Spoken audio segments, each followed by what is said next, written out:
Greetings to one and all present here today. In today's software landscape, we are in the era of microservice architecture where distributed systems plays a crucial role in handling both synchronous and asynchronous messages and responses.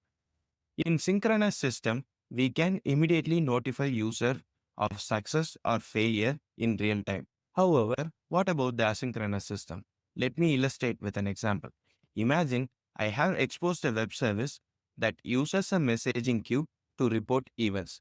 When a user reports an event using my web service, the system acknowledges the request by placing the message in the queue. As a result, the user sees a success response, assuming that event has been successfully reported. The problem arises when the messaging system goes down and fails to process the event. Even though the user was told that event was successfully received, this situation happens because of the asynchronous design, where the response is sent to the user without guaranteeing that the event has been fully processed. So in today's presentation, I am going to discuss about zero data loss at scale, building resilient asynchronous for modern distributed architectures, battle-tested strategies for SREs and architects to implement resilient messaging that maintains data integrity during failures. By the way, I am Vignesh Kuppa Amarnath. I work as a software engineer serving multiple clients across the United States with specialization in various domains such as tax, health insurance, and payroll. Now, let me step into my presentation. The current distributed system challenges. Common problem message tracking blind spots refers to where tracking or monitoring the flow of messages become difficult, incomplete, or even impossible. The next one is the inadequate recovery mechanism. It refers to the lack of effective strategies or processes to store a system to a functional state after a failure occurs. Inconsistent state across nodes. It refers to a situation in distributed system where different nodes that are supposed to hold the same or synchronized data end up with conflicting or divergent states. These are very common problems in the distributed systems. Now, how this challenge impact SREs? Unpredictable recovery time refer to the varying or inconsistent amount of time it takes for a system to recover from a failure or a disruption. Data integrity issues refers to a problem where the accuracy, consistency, and reliability of data are compromised. In distributed system, asynchronous architectures and large-scale applications, data integrity is crucial to ensure that the data remains accurate, complete, and consistent across all systems and services. Data integrity issues can lead to inconsistency, corruption, or loss of data, resulting in operational disruption and trust issues for both users and system administrator. Complex post-failure reconciliation refers to the challenges and processes involved in restoring data integrity and consistency in a system after a failure occurs. Now let's see how to prevent data loss by message replication architecture. First is to distribute the messages, replicating the message across multiple nodes. Then verify them. Get confirm receipt acknowledgement from all destinations where it transferred. Next is the synchronize the messages. Maintain consistency between replicas. And final step is protect. Ensure durability during failures. So here are some advanced recovery techniques. Snapshot-based recovery. Restore system from consistent point in time backups, enabling rapid recovery without complex message reconstruction. Replay-based recovery. So systematically reconstruct systems saved by replaying in transaction logs, ensuring no messages are lost during the recovery phase. And next one is the peer-assisted recovery. Leverage healthy nodes in the network to collaboratively rebuild failed peers, distributing recovery workload and minimizing downtime. So this slide is on distributed acknowledgement protocol design. Here are the steps involved in this design. First, send the messages. Dispatch message to all the nodes that are involved in the transmission. The next step is to acknowledge them. Each node that involved in the transmission process should need to provide the confirmation receipt. That is, they have to acknowledge it. The next step is to persist the data.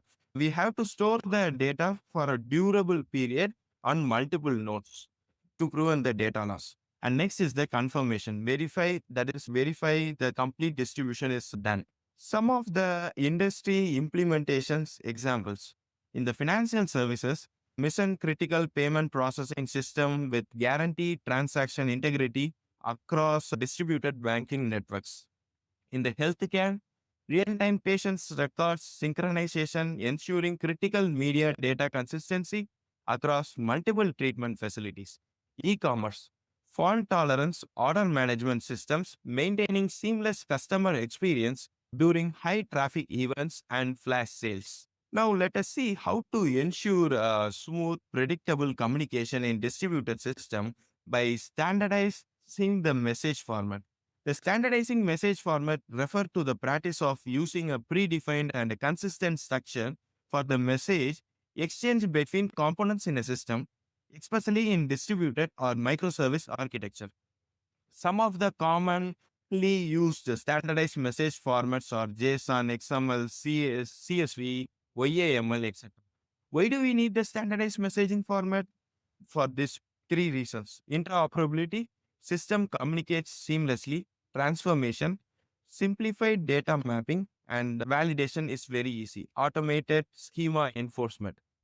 The next one is about the performance optimization. It refers to the process of improving the efficiency, speed, and scalability of a system or application. Various ways to optimize the performance.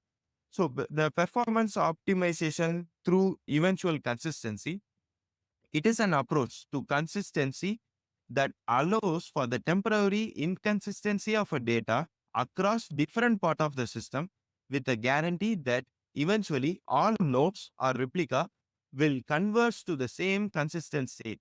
Some of the benefits are higher throughput, reduced synchronization overhead, stale data risk mitigation.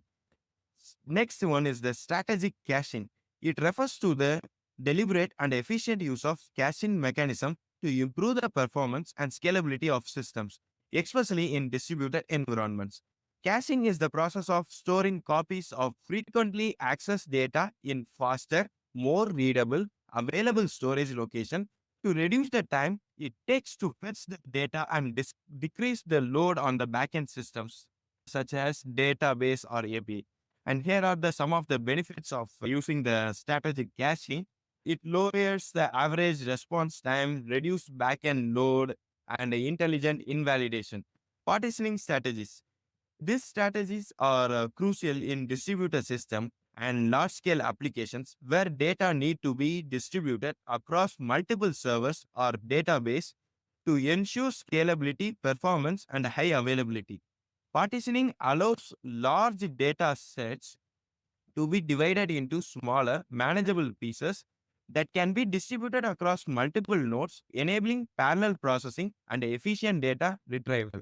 Here are some of the benefits of using the partitioning strategies. It balances workload distribution, isolate failure domains, and horizontal scalability. And next, this slide is on the graphical representation of performance versus consistency trade-off. Here, x-axis refers to consistency and y-axis refers to performance. The dark yellow line refers to latency. It means the time taken by the message to travel from sender to the receiver. And the light yellow line refers to throughput. Throughput is the successful message transmission between the sender and receiver. So the first one is the strong consistency. Guarantees that the system always return the most up-to-date version of data, no matter which replica node is accessed. Is a model used in distributed system to, to provide a balance between consistency and availability, and it is about how to manage how many replicas must participate in a read or a write operation to consider it successful. Read your writes. That consistency is also called a strong consistency for the writing users. The user sees their own rights immediately. And the last one is the eventual consistency. Here, it's a weak consistency. Data may be inconsistent temporarily, but will eventually converge. Here in the graphical notation, you can see that as the latency decreases, the throughput increases. Below are the steps for the case study implementation. The first step involved in the case study should be the problem assessment. Data lost during the regional outage. Next is the architecture redesign. So multiple regions replications with quorum rights. And the third step is monitoring enhancement, end-to-end message tracking. And the fourth step is the result where we achieve the data loss. Some are the key takeaways to take into consideration. The first one is the safety first. Prioritize data integrity over raw performance. The next one is the balance requirement. Match consistency level to business needs. The third one is the implement incrementally. Start with critical data path. And the final one is to measure everything. Deploy comprehensive monitoring. Thank you. Hope you all have enjoyed my presentation and definitely would have gained insight into designing a resilient asynchronous messaging